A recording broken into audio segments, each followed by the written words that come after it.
Et ton fils.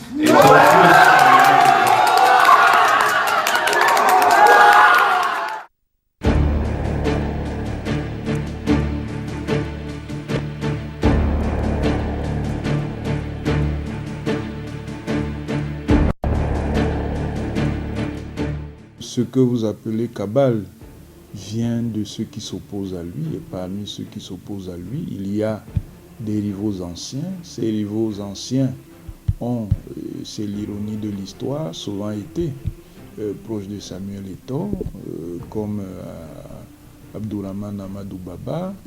Il y a aussi de nouveaux rivaux ou ennemis qui viennent notamment du milieu des patrons d'équipe.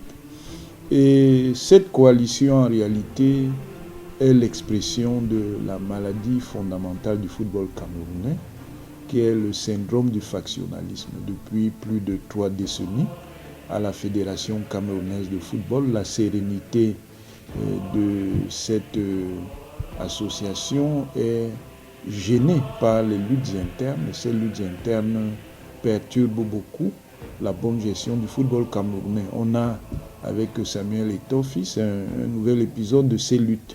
Et dans ces luttes, les présidents de clubs jouent un rôle fondamental parce que, de mon point de vue, ce sont ceux-là qui constituent le plus gros obstacle à toute tentative de refondation du football camerounais.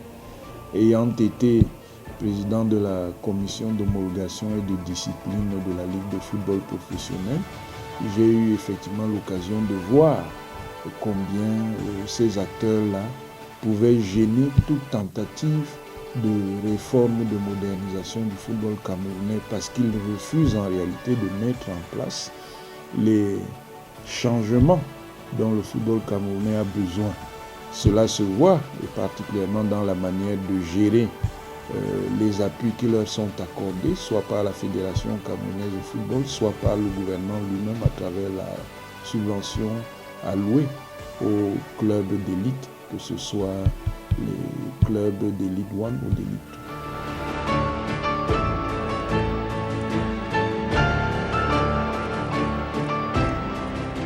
2. Sur le bilan, je pense que le bilan est positif, mais ça ne veut pas dire que tout soit parfait, parce qu'effectivement le travail de refondation est un travail important.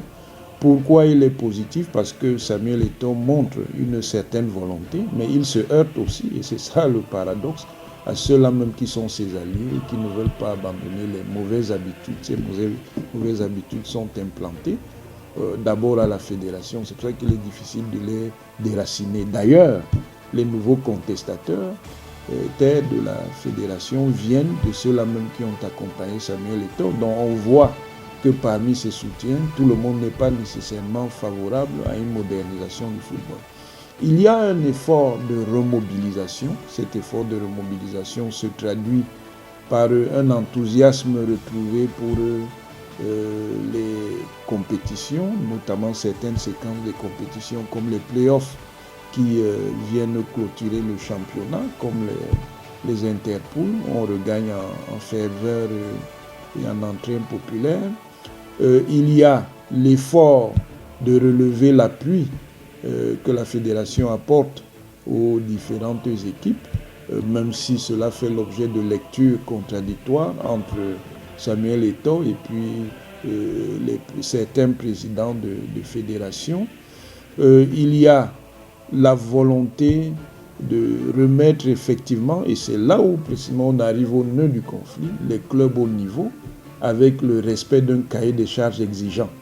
Et moi, j'ai toujours été favorable à ce que le cahier des charges soit durci, quitte à ce qu'on joue pour les clubs d'élite avec 10 clubs. On n'a pas nécessairement besoin de beaucoup d'équipes, on a surtout besoin d'équipes bien structurées. Ce sont ces équipes-là qui peuvent nous aider à relever le niveau, de telle façon que les clubs qui sont peut-être des clubs de tradition, mais qui n'ont pas le niveau, soient en fait compétitifs dans une division inférieure. Mais au niveau de l'élite, on a besoin de clubs qui soient véritablement modernes. Et en dehors de certaines équipes comme Coton Sport, les autres clubs ont beaucoup de difficultés à arriver à ce niveau-là. Et c'est là que ça bloque. Et c'est pour ça qu'effectivement, en ce moment, Samuel Eto'o va rencontrer une grosse fronde.